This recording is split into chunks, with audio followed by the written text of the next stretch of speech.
Good morning, everyone. Welcome to the Crypto Insider channel, coming at you from the Crypto Insider compound in Austin, Texas. It's a pretty nice day out today, and we're happy to get started for you. We're going to talk about a few different things today. We got some price action talk and some possible election talk. They say you're never supposed to discuss religion, politics, and what was the other one? Is it just religion and or politics? It doesn't seem like you're allowed to discuss anything nowadays, but we're going to do it anyway. We're going to break the rules here at the Crypto Insider channel and discuss a little politics in conjunction with Ripple, the company, and cryptocurrencies in general. We appreciate all the likes and subscribes we've gotten over the past couple weeks. It really has taken off. We've managed to donate a lot of money to charity. I think our newest subscriber is Vincent H., who subscribed earlier today. So welcome to the channel, Vincent. I hope you like the videos. Uh, Feel free to like, subscribe, click the bells, notify, comment, whatever. I try to read all the comments and reply to all of them, regardless of if they are pro XRP or con XRP. I try to jump in there when I see them. I don't always see all the comments. I see all the comments. It's weird, but I don't always get notified when there's a reply to a comment. So either that or maybe I just haven't figured out the YouTubes enough yet. So we're going to talk about Donald Trump today and Republicanism in general as it pertains to the upcoming election. We're going to talk about some price predictions. So let's jump right into where the price is at today. So right now, the price is at, well, let's refresh. Right now, the price is at 0.19124. And it's down a little bit over the past 5 minutes, but it's not really much different than yesterday. It's actually up a little bit, but it's still, in my opinion, sideways. 19 cents is our support, is our resistance. It's for some reason 19 cents is God right now, but we'll see if we can possibly get a bump to overcome that. As far as price predictions for 2020, I've been scouring the web, and I've looked, and I'm looking for high ones, but not ones that are what I would consider impossible. So DIY investing has some good ones with Fibonacci levels showing prices at $9, $15, and $28. That video was made within the last couple of weeks or months. I mean, it's fairly recent of him doing that. So you can check out that channel if you'd like. Put it in your watch later or what queue, whatever. And I don't know the name of it right now, but he will go through his methodology and his technical analysis. I'm not a technical analysis guy. I'm also not a financial advisor, registered investment advisor, tax accountant, or broker. I don't sell any investment products. This is just opinion and the way I'm thinking about XRP and cryptocurrency in general. So, in addition to that DIY investing video predicting a possible high of $28 for XRP, I found another article from May of 2019 that predicted $20 XRP in 2020.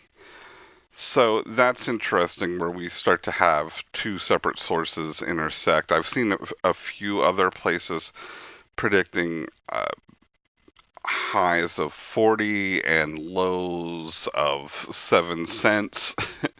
So it's technical analysis and predictions are, and all the possibilities that people have, a lot goes into it, and there's so many different ones.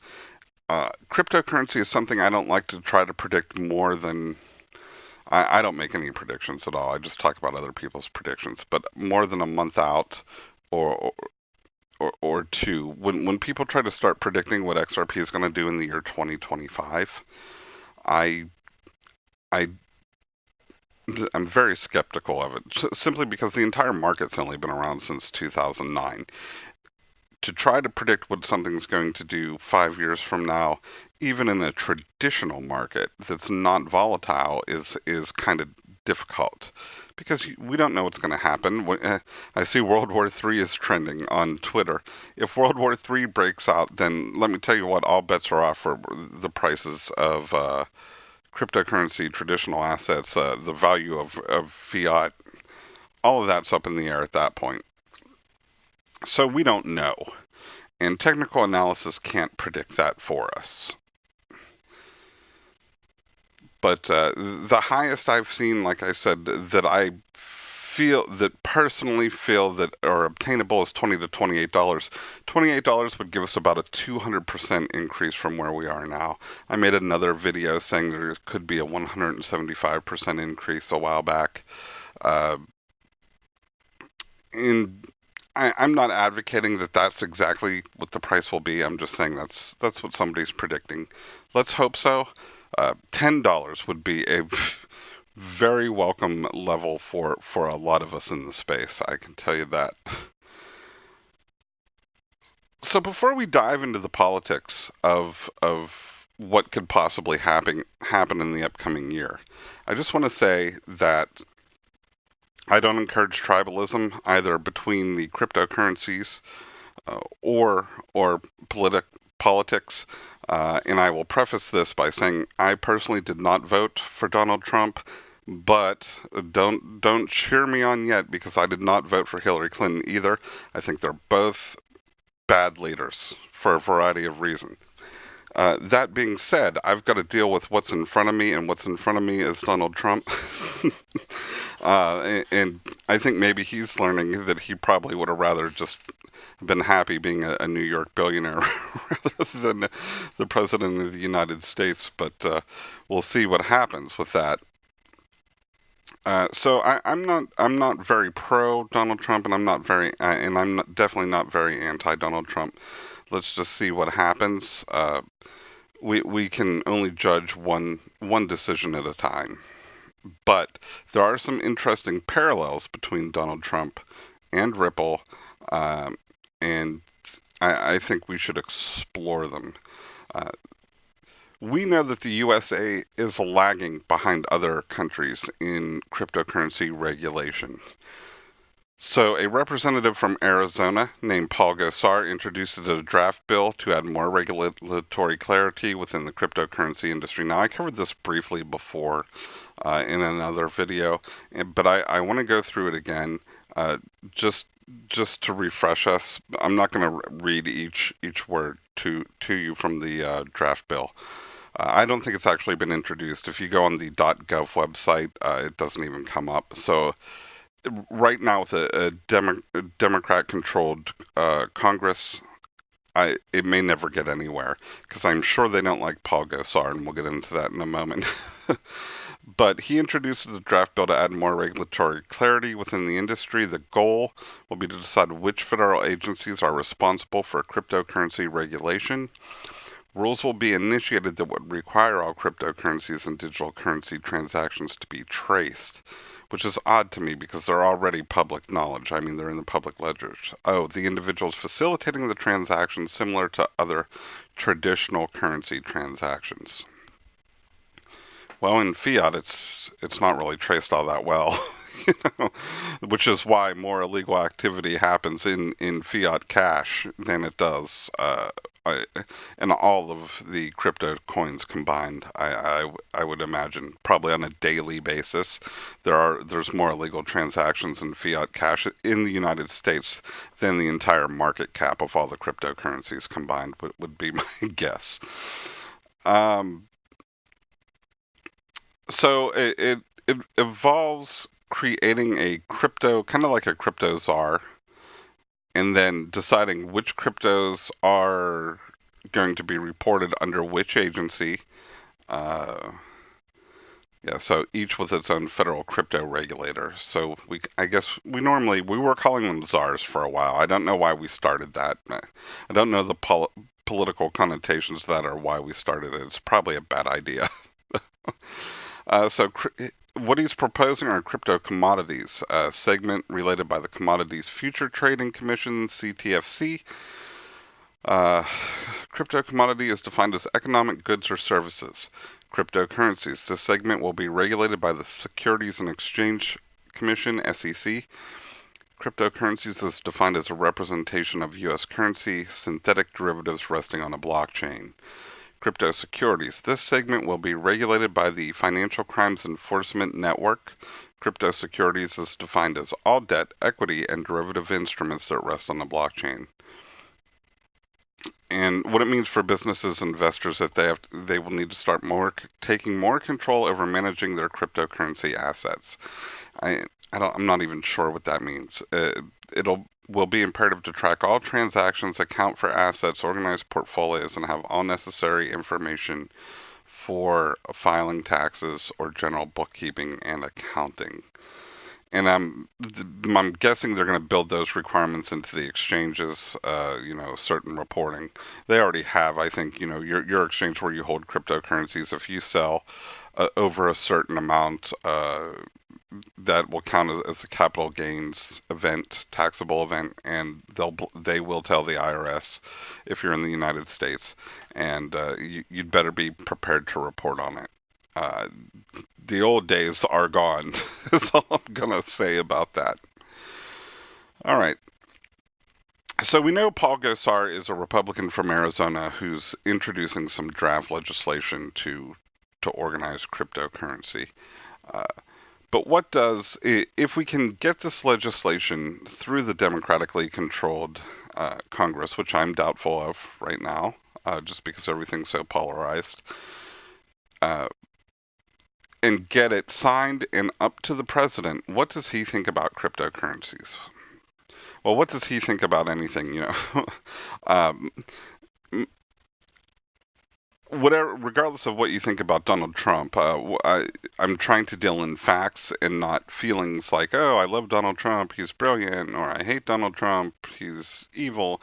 We're not going into good and evil here, and so I don't want a lot of comments about Nazis. And don't do that. Don't save that for a political forum. I'm just trying to look at the facts before us. So, to look at a fact, we're going to go right with what Donald Trump said from Twitter. I am not a fan of Bitcoin and other cryptocurrencies which are not money and whose value is highly volatile and based on thin air. Trump wrote on Twitter.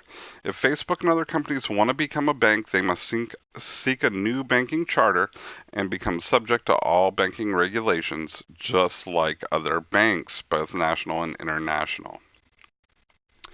Okay, so that's what he's saying publicly. Uh, we know that Ripple's met with Donald Trump, or the Trump administration, anyways. Uh, And I think it all depends on how his advisors and people explained cryptocurrency to him. You got to remember, Donald Trump is an older man.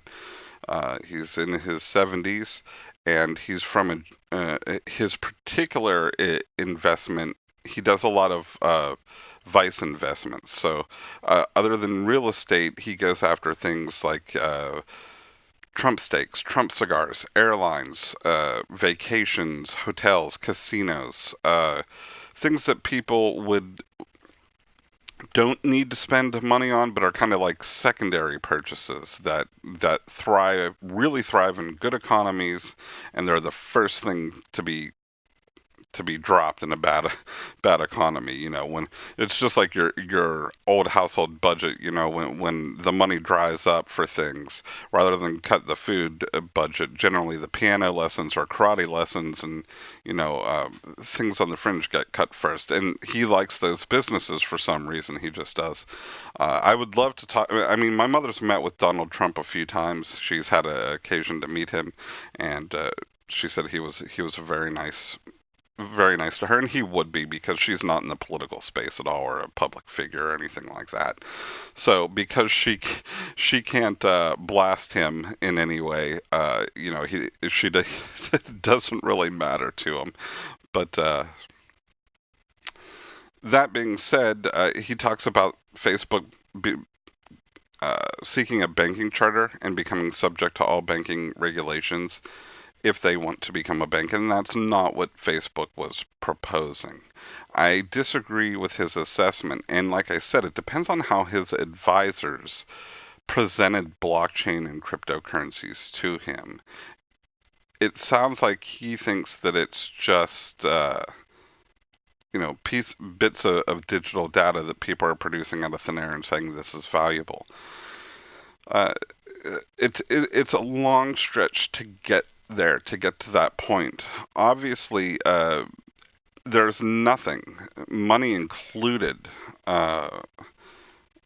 that value is um, value comes from people deciding something is valuable. We decide that things like gold and silver are valuable based on scarcity. Um, there's only so much of it, and we need it for industry. A lot of people like it for decoration, jewelry, but whatever the use is, it doesn't matter because we know there's only so much gold, and that's what makes it valuable. It's also fungible, and fungibility means we can break it down into small pieces. You can get a little bit of gold, you can get a lot of gold. That's why civilization has been into gold coins for a long time.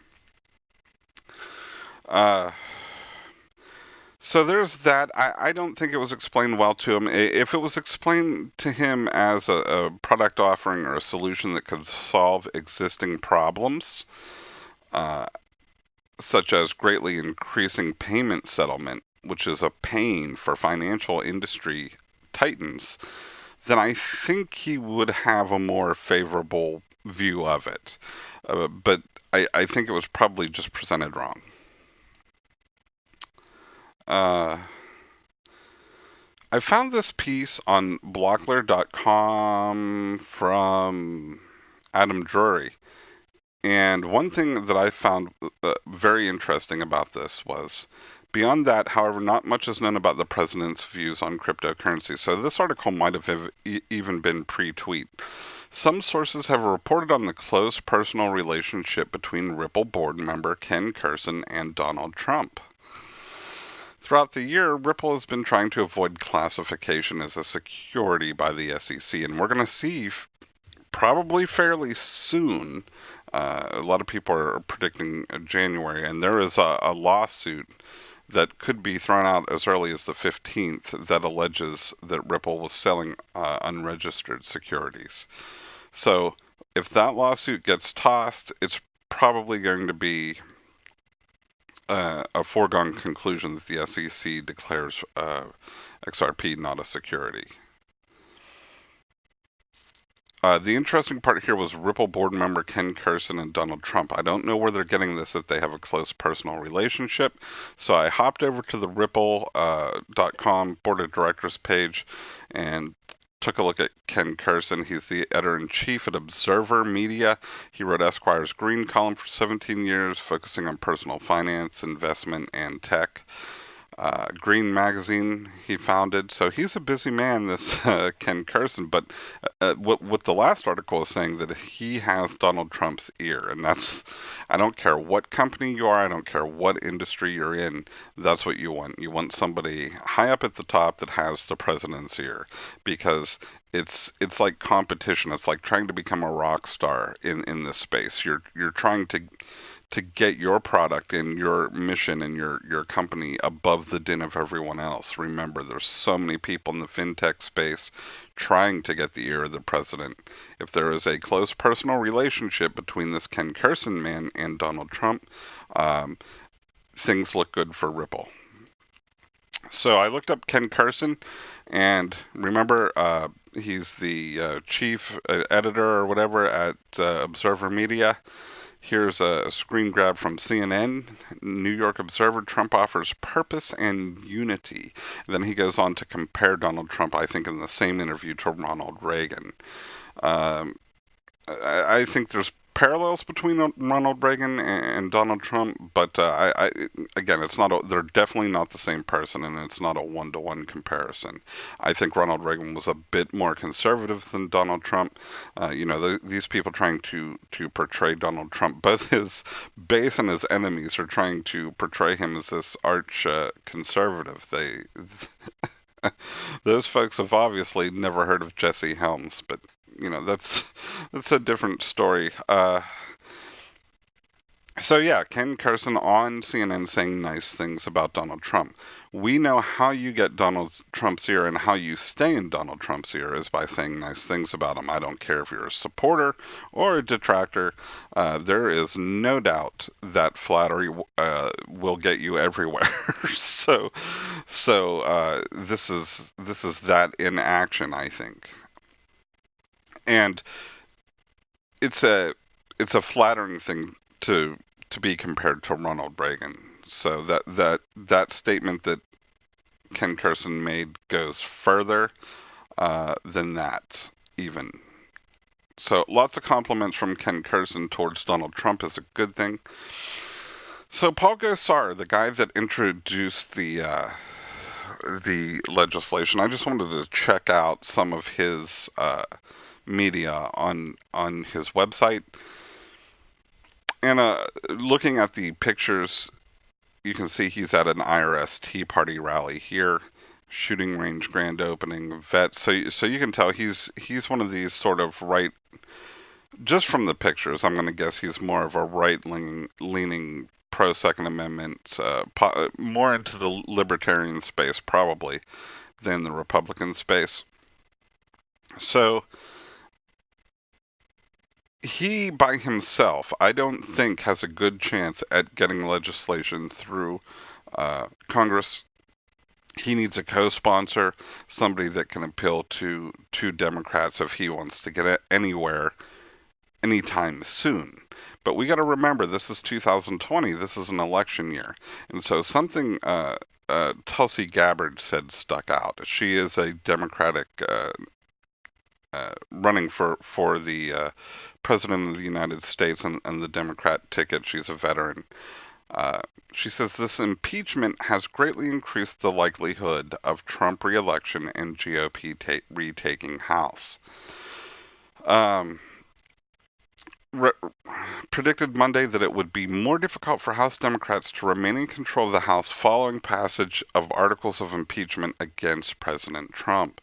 In a video tweeted Monday evening, the 2020 candidate for president wrote that Trump's chances of winning re-election had been greatly increased because of the House's vote.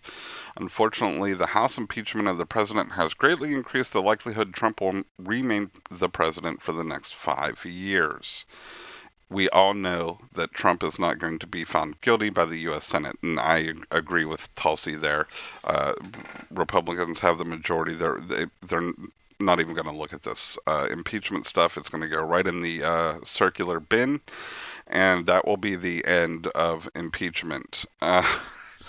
So, if she's right that the act of impeachment has created this backlash against Democrats, and Republicans come in and sweep Donald Trump as the president, all the House seats, all the vulnerable statements give the Republicans a majority in the House.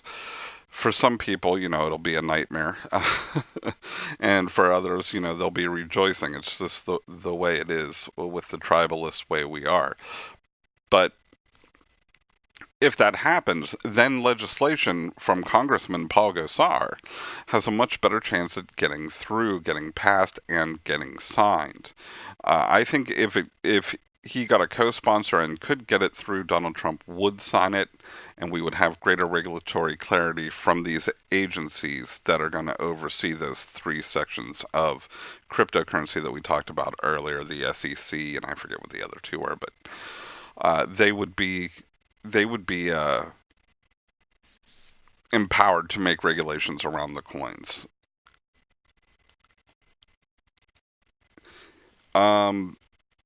I don't know. I haven't researched Donald Trump's opponents enough to know what their position is on cryptocurrency. Traditionally, we could say that Democrats are more anti-banking, more anti-big finance. Yeah, we could say that, but you know what? Honestly, throughout all the Fed appointments and everything that Obama did, Goldman Sachs guys are everywhere, and it's not a Republican Democrat thing. Whoever's in the White House or in power, these Goldman Sachs guys are everywhere to every financial appointment we have. It's just the way it seems to work. But I don't know what the overall uh, what that does, this anti-bank sentiment, at least the publicly placed anti-bank sentiment from people like Elizabeth Warren and Bernie Sanders, are going to do with the followers. Is that going to mean that they see cryptocurrency as an alternative, or do they view it in that same light as being, uh, you know, part of the axis of evil of big tech and big finance? I don't know what's going to happen if the Democrats, maintain their lead in the House and pick up more seats. That could happen. It's an election. We don't know yet. It's still a ways out. I mean, if you're a Democrat right now, you're sweating a little bit because the economy's good. I think the only way we end up getting rid of Trump is if the economy tanks. Um, so it's pretty bad to hope for the economy to tank just so that your person becomes the president. But there are people out there doing it and hoping for it. I think that's bad and short-sighted. Uh, but if he sweeps everything, he will sign legislation introduced from Paul Gosar, and it will move through quickly. Remember, if he does maintain his office, if the incumbent wins, he's going to be in his second term. He's going to be in his last term. So he's any little bit of a chain of control that the GOP or anybody, the RNC, has on Donald Trump is gone. It's just full tilt boogie, whatever he wants to do at that point, um, with a Republican Congress and legislature, Senate to help him do it and mainstream this stuff. Now he's had that before and not been able to get everything done. So I might be overemphasizing it a little bit. Remember, he wanted to get rid of Obamacare, and he had the perfect opportunity to do so for a while, and they couldn't do enough internal politicking to get that done. But certainly the environment's going to be much better for people like Paul Gosar, who, in my opinion, are kind of on the fringe of the Republican Party. I think he's closer to almost being a libertarian. Um, so, but the opportunities are going to increase for people like Paul Gosar to get their message, to get their voice out there. It helps greatly. I think to get favorable legislation for Ripple, his obviously that relationship with Ken Carson helps, and um, when they're able to do it, when Republicans are able, if they win everything again, it's a big if. Uh, I think that's where we could see better regs, better laws around cryptocurrency that even benefit Ripple. Because, like I said, the chain's off at that point, and Donald Trump will absolutely, absolutely sign legislation that helps somebody that has his ear. And it seems like Ken Carson does. So if they can lobby it, if Ripple can lobby it and get it to him, he will sign it. You know, and Bob's your uncle, as our UK viewers would say. So let's see what happens. I'm not really a political analyst. These are just my opinions, my thoughts on the process. It doesn't mean that this is the way it's going to go. So I'm going to say, prediction-wise, we have a high of 20. $20 possible for 2020. If it goes over that, I'd be surprised, but I will definitely come back on the channel and be surprised for you all to see how surprised I am. But so there's that prediction. if Republicans maintain everything, I think we'll see some favorable legislation for Ripple, but we'll be able to see as it gets closer to November when what looks like it's going to happen with all of these different places. Now, I mean, all the polls were wrong last time, so I don't know how much. We're not going to talk about that stuff too much. Um, in addition, I don't know if you saw my video on retirement yesterday, but it's a great video to talk because it talks about the incoming retirement crisis and how XRP can be used to hedge against the bad planning of a lot of 401ks, an incoming Social Security crisis. Um, and pension issues. It goes over all that stuff. Pensions are actually not a thing anymore, pretty much gone. So I'd check that video out. But if you didn't see it, then you will not know that I have become a Ledger affiliate, which is great. And I just wanted to talk about the Ledger for a second. I'm not going to do this in every video. I talked about it in the retirement video. I'm going to talk about it here for just a moment. You can tune out if you don't want to hear about the Ledger if you've already got your crypto stored safely. I'm not advertising or shilling for the Ledger. I'm just an affiliate. So if you were thinking about buying a Ledger anyways, please click on the link in our video to do so. It will help us out, and maybe it'll get us some more money that we can donate for our subscribers to at Good XRP or whatever charity we decide to pick. But the reason I decided to become a Ledger is odd, or affiliate. About 2 months ago, I ordered one because I wanted anything that I would want to tell people about. I'd want to use first, So I ordered one 2 months ago, and I got it, and it was awful. I mean, it had problems. It would just shut off. So unless it was plugged directly into the USB dongle with the power coming from the computer, it would just shut off. So there was some battery issue with it. And so I was like, well, I can't be an affiliate for Ledger if the product has these problems. So I contacted their customer support, and I was just blown away by how quickly they responded and how quickly they had another one out to me. There was no questions. There was no, well, what did you do with it? Did you do this? There was no having to sit with tech support for 2 days trying to get a hold of them and to troubleshoot. It was just send it back. Here's the label. We're gonna issue the call tag or whatever. You send it back, and we'll issue you a new one. And that's exactly what they did. So I got the new one. It works fine. I use it. I store my crypto on it. If you have questions about hardware wallets, go ahead and leave those in the comments, and I'll get to those as well.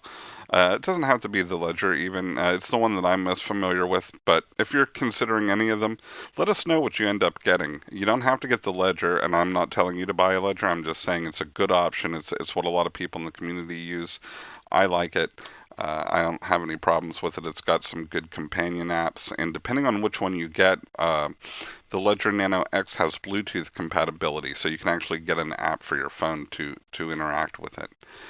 So that's pretty cool. You can check your balances from your phone. I'm not going to do things like Teespring. I'm not going to do T-shirts and coffee mugs. Enrichment is not a thing I'm looking for from this channel. I'm just trying. I just found the space very interesting at this time. This is why I got into it because, I'm at the point. We are at the point, in my opinion, XRP price and where we're going to make it or break it. We only have so much lower we can go that this is an extremely interesting time to me to get into it. And I appreciate all the likes and subscribes. Go ahead and feel free to reproduce, retweet, or do whatever with any media I create. I'm not possessive of it. So no problems there. But thanks for listening, and hopefully the election in 2020 goes your way, whatever way that is. We appreciate all our listeners, regardless of political affiliation, party affiliation, or religious affiliation. So thanks for stopping by, and we'll have a new video for you tomorrow.